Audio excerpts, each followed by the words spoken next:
Now, to unpack the Postal Treaty and its importance for the US, I'm joined in studio by Ross Marchand. He's Director of Policy at the Taxpayers Protection Alliance. Welcome to the show. Thanks, great to be on.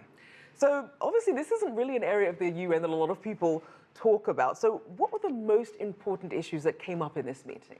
It's unbelievable to me this is finally getting the airtime and traction that it deserves. And some of the issues and traction that was going on was, are people going to be able to ship and pay shipping costs at a fair rate? This has been a point of contention for such a long time. American businesses have been feeling for decades and decades. They just have not been getting a fair shake on things. And that's interesting because we know that the US, it made some threats to pull out of the union, but it did remain in it for now. But what would be the ramifications if the US were to pull out? Well, if they pulled out of the EPU, everyone would have to what's called self-declared rates. Basically go it alone and say this is the postage rate that we are going to charge for inbound packages from China, from India, from Japan, from all over the world. But I think that with the compromise that got agreed on earlier today, we'll have this flexibility. The United States will have the flexibility to stay within the UPU while still having that sort of self-declaration of rates. So the Trump administration gets the best of both worlds in this case. Now, in the worst case scenario, if everyone did get to sort of self-declare their own rates, what would that mean in terms of being able to send mail and trade and for consumers as well? I think it would be messy in the beginning, but we really just have to get away from this flawed status quo.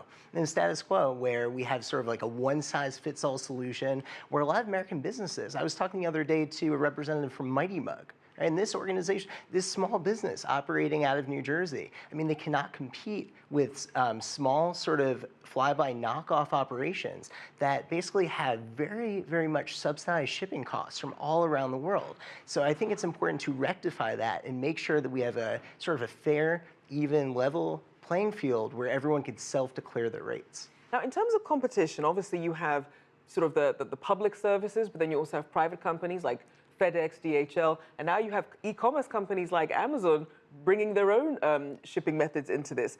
What does this field look like at the moment? It's getting increasingly messy and crowded, and I think that really just underscores why you need to have substantive reform. And it's great that people are finally talking about this. I mean, before, 2 or 3 days ago, no one was talking about the UPU. So now it's good that everyone's finally getting together and trying to work on a solution that everyone could get behind, and it seems like that is finally what is happening, judging based on the past 24 hours. So then over the years, how has the UPU been keeping up with a lot of the changes that we've been seeing in consumer behavior, as obviously as e-commerce has just really skyrocketed? Yeah, they've been having a very difficult time. UPU was created 70 or 80 years ago, and they had a very sort of simple mission, and it really just excelled at that to make sure that if you were trying to ship a letter halfway across the world, it would be an easy, sort of smooth and price-transparent process. But in a lot of ways, they've sort of outgrown their usefulness, and now it's become more bureaucratic and sort of opaque than most businesses want to abide by, and it's increasingly hampering and increasing costs of doing business rather than the other way around. Now, with those increasing costs of doing business, though, consumers might be wondering, what does this mean for us? What can you tell them? It's tricky, but I think that having this sort of flexibility where the US could set their own rates starting in 2021, it's going to lead to a better process and fairer for the millions of American businesses that are struggling to get by and trying to figure out how do we bring our goods to an increasingly crowded and competitive global market. Now, on the dark side, in terms of contraband, there were accusations from the White House of smugglers using the Postal Service to ship fentanyl and other illicit drugs. Tell us about some of the screening and what's been used to prevent this.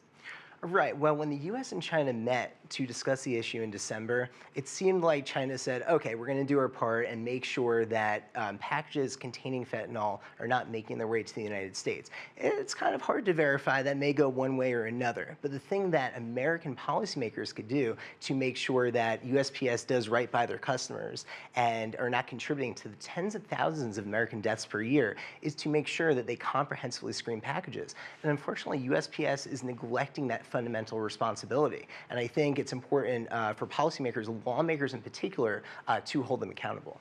And just quickly, are there any sort of models that they could follow from, say, what private companies are doing to really step up security and screening? Oh, absolutely. I mean, you see UPS and FedEx for years. I mean, they've been ahead of the curve, and they've been making sure that these products and these packages that are laced with fentanyl are not reaching U.S. shores.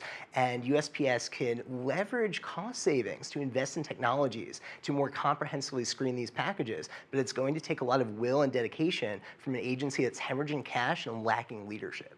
All right, fascinating stuff. Thank you so much for joining us. Thank you. Ross Marchand there, Director of Policy at the Taxpayers Protection Alliance. Thank you so much. Thank you.